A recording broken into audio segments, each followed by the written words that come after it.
Тетово станува нечист град. Смет се фрла неконтролирано околу секој контејнер вистинска депонија. Улиците се мијат само ако заврне дожд. Во комунална хигиена пак со интересно оправдување. Имале план според кој собирале околу 120 тони смет дневно, што значи се што е плюс останува на улица. Проблем има и со механизацијата, но абер да се реши нема. Со нашиот план некоја што го преминува границата сметот. Значи ние ако имамо предвидени 120 тона, тоа може да иде и до 150 тона. Имамо проблеми такви, пример со механизацијава, зашто камиониве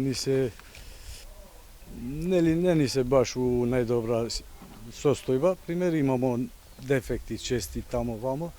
Меѓутоа ние колку што можеме се обидувамо да го држиме тоа редот. Граѓаните се жалат дека никогаш не било понечисто. Причината е гледаат во неспособноста и неработењето на службите. Не се работи. Тоа е тоа. А има луѓе што сакаат да работат, а овие па никако да ги пуштат овие што работат. Тоа е тоа. Иначе за чистоća тоа е нула. Задоволни не сум, бидејќи многу слабо се работи. Порано друго беше, околу 12 ноќ се чистеше улиците тоа, ама сега нема, сега е све партиски. Џабе е тоа. Катастрофа. Не е само Тетово. Катастрофа.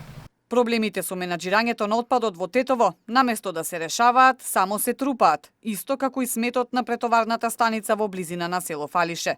Локацијата пред неколку години беше одбрана за складирање на сметот само како привремено решение, но се уште функционира без никакви стандарди. Денеска таму е вистинска депонија, која го загадува и воздухот, но и обработливите земјоделски површини во околината.